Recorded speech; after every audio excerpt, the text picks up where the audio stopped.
Hi, FCST 1010 students. This is Dr. Wheeler. I hope everybody had a wonderful 4th of July. I know I did.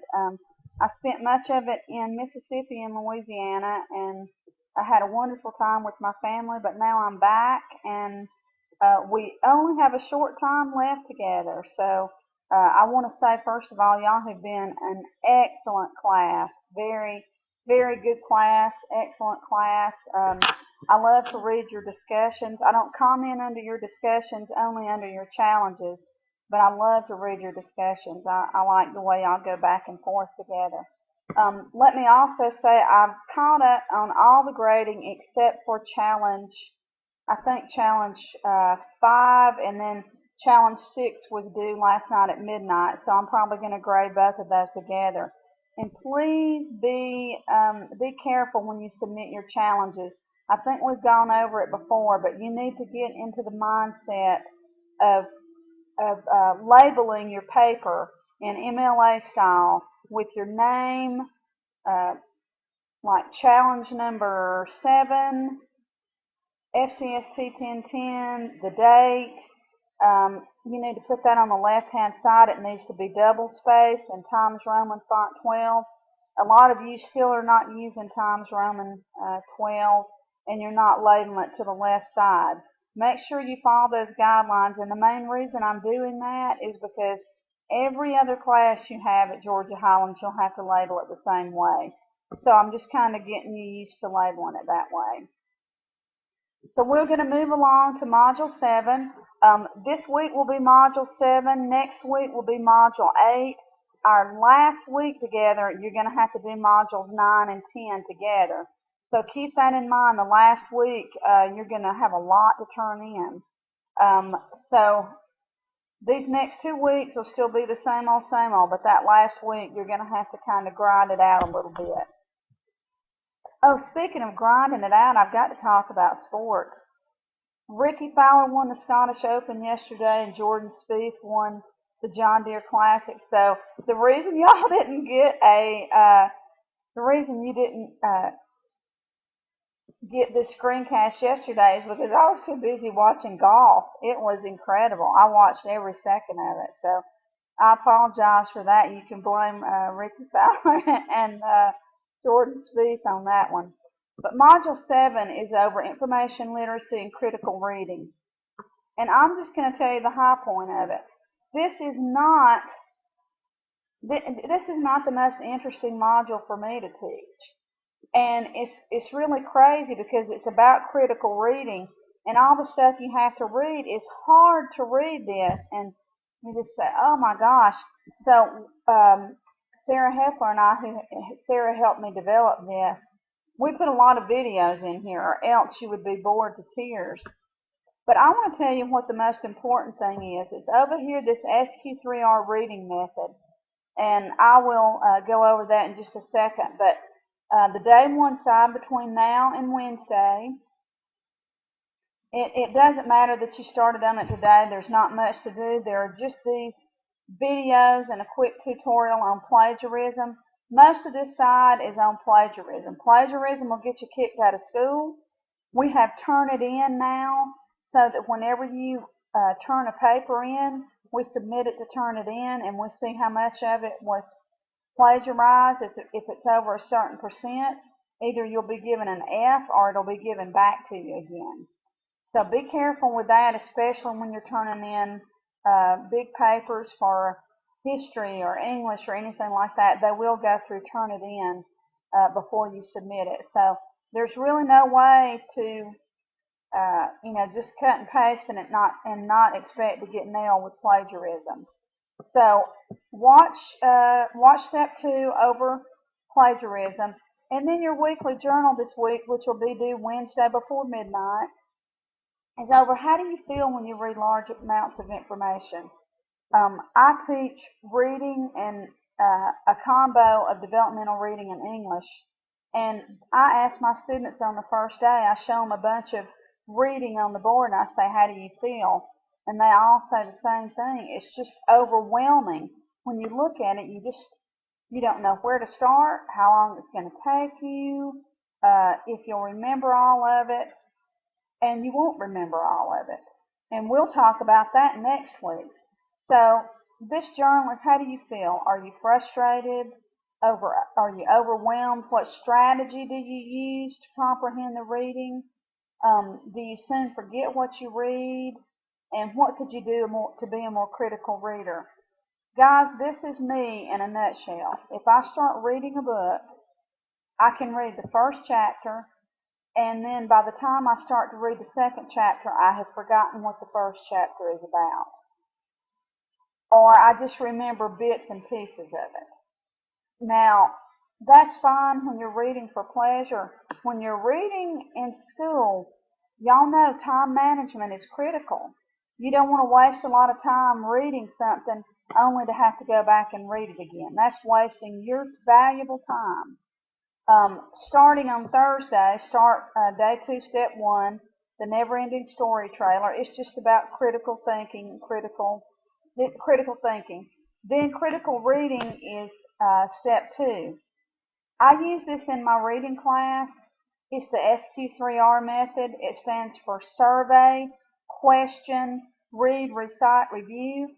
Guys, this is the most important thing, one of the most important things in this entire FCST class, and the most important thing from this module.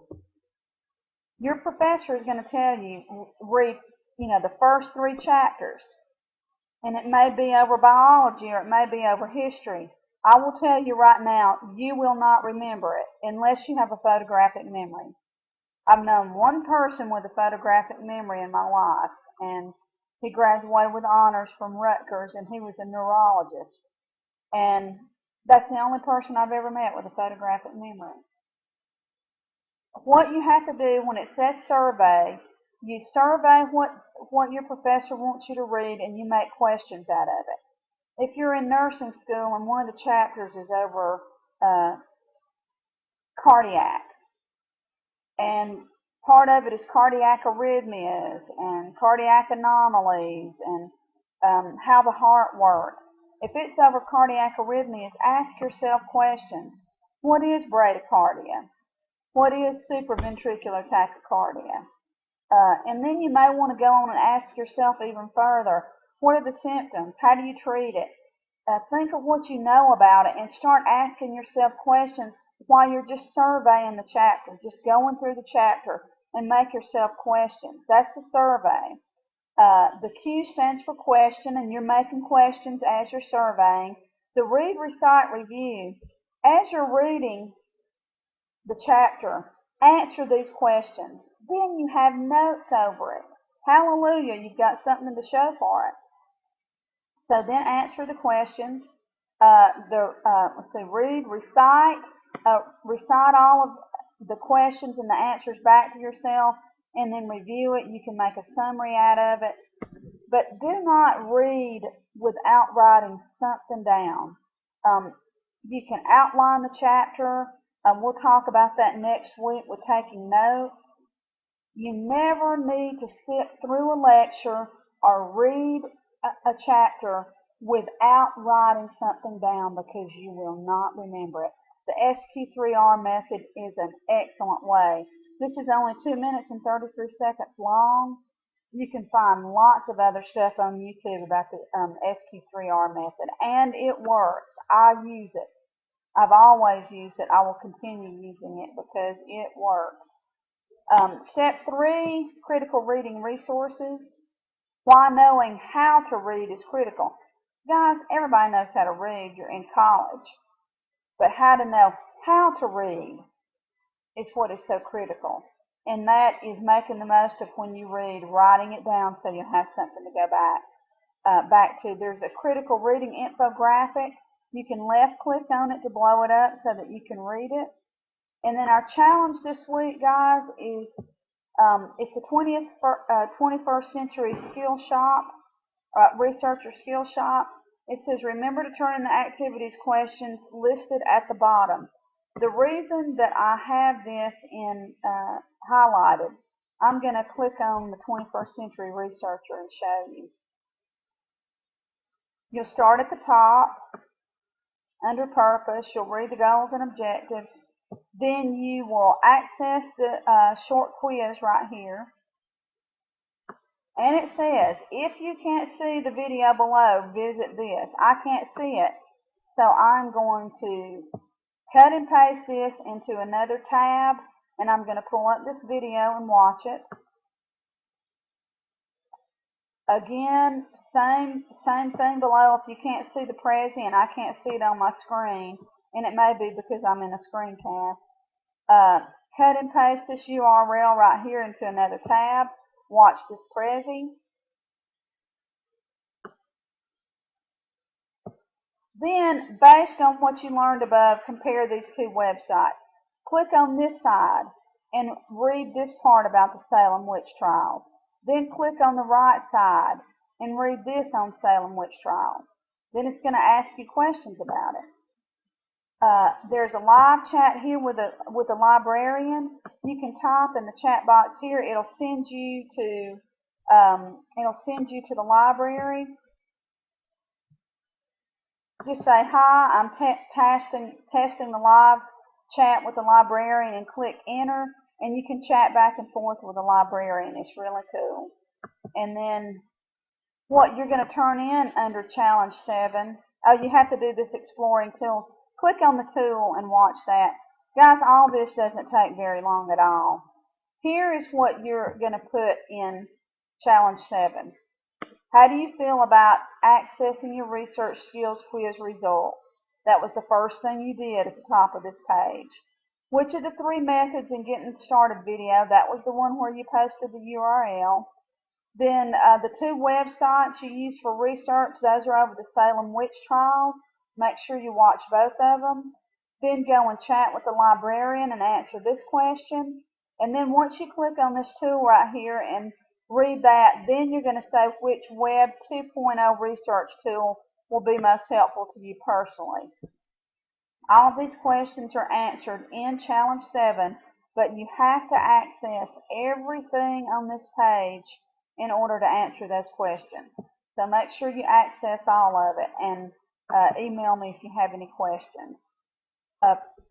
Turn the challenge in a week from today, next Sunday, and then the journal entry and guys, if you don't respond to 2 people, y'all know I count off. So you get 15 points for the initial thread, and you get 15 points each for each response. So make sure you're responding to 2 people. Email me as always if you have any questions, and keep up the good work. This isn't the time to get behind. Keep it going, and we've only got about, including this week, we've got 3 weeks left, and that's it, and we'll be through. So email me with questions, and y'all have a great week.